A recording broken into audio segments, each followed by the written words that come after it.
इंदिरा गांधी का जन्म 19 नवंबर 1917 को इलाहाबाद अब प्रयागराज में हुआ था। उनके पिता पंडित जवाहरलाल नेहरू भारत के स्वतंत्रता संग्राम के महान नेता थे और माता कमला नेहरू बहुत सरल, त्यागी और संस्कारी महिला थीं। उनके घर का नाम था आनंद भवन, जहां अक्सर देश के बड़े बड़े नेता आते थे, जैसे महात्मा गांधी, सुभाष चंद्र बोस, मौलाना आज़ाद और सरदार पटेल। इंदिरा का बचपन बहुत अलग था। जहां बाकी बच्चे खेल कूद में व्यस्त रहते थे, वहीं इंदिरा देश की आज़ादी की बातों में खोई रहती थीं। उनका घर राजनीति और देशभक्ति की चर्चाओं से हमेशा गूंजता रहता था। उनके पिता अक्सर जेल चले जाते थे क्योंकि वह अंग्रेजों के खिलाफ आंदोलन करते थे।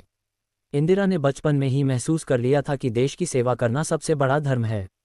इंदिरा की प्रारंभिक पढ़ाई इलाहाबाद में हुई, लेकिन अंग्रेजों के शासन में उनके परिवार पर कई बार प्रतिबंध लगा। उनकी शिक्षा में रुकावट आई क्योंकि उनके माता पिता बार बार जेल जाते थे। बाद में उन्होंने शांति निकेतन, रविंद्रनाथ टैगोर के विद्यालय और फिर स्विट्जरलैंड में पढ़ाई की। वहां से उन्होंने ऑक्सफोर्ड विश्वविद्यालय, इंग्लैंड से भी शिक्षा प्राप्त की। वह बहुत बुद्धिमान थीं और हर विषय में गहरी रुचि रखती थीं।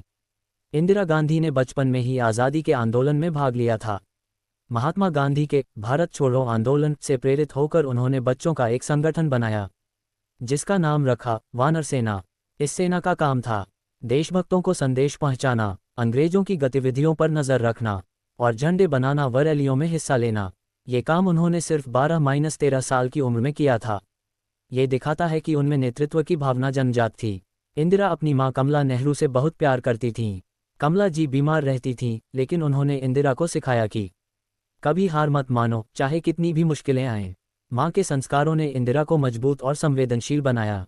मां के असमय निधन ने उन्हें गहराई से प्रभावित किया, लेकिन उन्होंने खुद को टूटने नहीं दिया, बल्कि और भी दृढ़ हो गईं।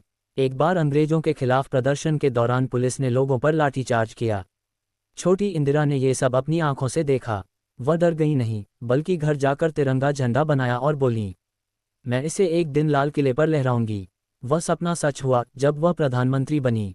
तब हर 15 अगस्त को वही झंडा लाल किले पर